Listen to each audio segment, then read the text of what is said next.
If you're still underestimating Marc Marquez in 2025, it's time to catch up. With 12 rounds behind us in this landmark 22-race season, one narrative is no longer debatable. Marc Marquez isn't just leading this championship. He's rewriting what dominance looks like in MotoGP.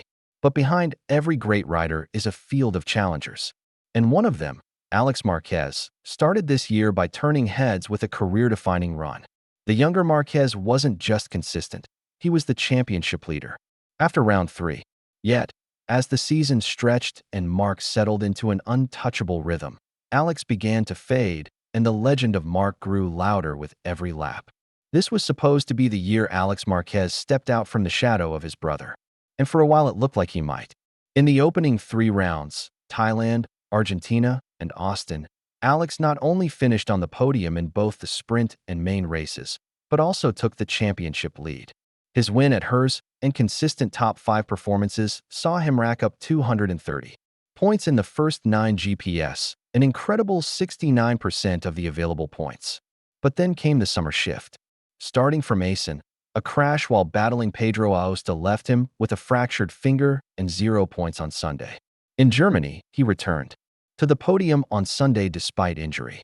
But at Brno, overzealousness got the better of him again. He collided with Joan Mir and earned a long lap penalty for the Austrian GP. Alex was candid after Brno. "We have to learn from our mistakes and take the experience forward. We're second in the championship. No one can take that away from us." Still, the numbers paint a harsh picture. He collected just 31 out of 111 points in the last 3 rounds, just 27.9%. As Marc pulled further away with 37 points from 32 points behind in Aragon, Alex now trails his brother by a daunting 120 points. It's true that we're now 120 points behind the leader. So unless something very strange happens, it's practically impossible to close the gap, he admitted. Rather than wallow in frustration, Alex has shifted focus toward defending his position as runner-up. With 48 points in hand over Petkoa, it's still a career-best year in progress. What Marc Marquez is doing in 2025 is nothing short of historic. After 12 rounds, he's already secured 8 Grand Prix wins and a record-breaking 11 sprint victories, most ever in a single season. He has also become the first Ducati rider to win 5 consecutive Grand Prix and set the record for the most 37-point weekends. His lead is 120 points, a gap that speaks not only to his speed, but to his tactical mastery. This dominance becomes even more impressive when you remember how the season started. Marc crashed out of strong positions at both the Americas and Spanish GPS and even fell while leading at Silverstone. But unlike previous years, he bounced back with poise. There were some mistakes, big mistakes, but in the end, we are not perfect, he reflected. It looks like these last races we managed all the situations. This self-awareness combined with his evolved strategy is what's making Marc Marquez look invincible. He's no longer racing on instinct alone. He's calculating every move with surgical precision. From Austria to Valencia, Marc says it's full focus, every race, every practice. He's not slowing down. With 370 points still on the table, he could wrap up the title early, potentially clinching it with several rounds to spare. Brno highlighted not just Marquez's speed, but his adaptability. During the sprint, a tire pressure warning forced him to back off and let Pedro Acosta through. Rather than panic, Marc tucked into Acosta's slipstream, raised his front pressure back above the minimum threshold, and retook the lead once safe.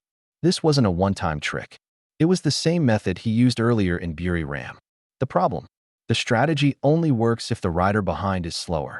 Maverick Vignales learned that the hard way in Qatar, losing both position and incurring a post-race penalty. Marquez supports the rule, but has a suggestion. I agree with that rule because in the end, it's a safety rule, but the penalty is, in my opinion, too much. He proposes having the penalties. Currently, 8 seconds for a sprint and 16 for a GP. In his view, a more reasonable 4 and 8 seconds would balance fairness and safety. In a sprint race, you cannot open an 8-second gap, Marquez said, dismissing the idea of simply outrunning the penalty. This shows another layer of his championship mindset, embracing rules, even controversial ones, and still winning. Perhaps the most powerful endorsement of Marc's legacy came recently from the legend himself, Giacomo Agostini. With 15 world championships, 8 of them in the top class, Agostini holds records that once seemed untouchable. Not anymore. Marc is capable of beating even my world championship record. Agostini told Gazzetta dello Sport, "He is a great man and he deserves everything. We must bow to him, not boo him." That last line was directed at the Italian GP crowd, which booed Marquez, still seen by some as Valentino Rossi's rival despite riding for Ducati. Even Ducati team manager Davide Tardozzi had to step in, calling for peace and urging Rossi fans to move on. Agostini praised Marc for turning down a lucrative Honda offer to join a satellite Ducati team instead. He went through difficult moments, and to start winning again, he gave up Honda's money to go to a private team. That sacrifice is part of why Agostini believes Marquez deserves the records he's chasing and may soon surpass. And if you're wondering what bike Agostini would choose in today's paddock, if you want to win, you have to have the Ducati. The conversation about Marc's record-breaking journey is unfolding during a transformative moment for MotoGP. With Liberty Media's $4.2 billion takeover completed and greenlit by EU regulators in early July, MotoGP has officially joined Formula One under Liberty's control. Ducati CEO Claudio Domenicali is optimistic. What could happen is that there is more even behavior between the teams and really taking the riders to the level of heroes. It's a key statement.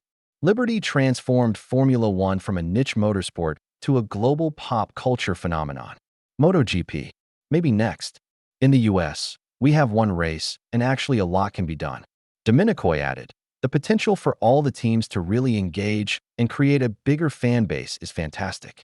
This marketing revolution could elevate riders like Marc Marquez beyond the racing world, transforming them into household names globally.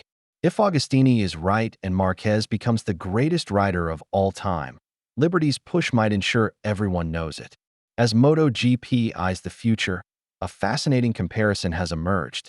Danilo Petrucci, a veteran of both MotoGP and World SBK, compared Toprak Razgatli's current BMW form to Marc Marquez's Honda era. Toprak winning and Vandermark being 15th is more or less like when Marc Marquez was winning on the Honda, Petrucci observed.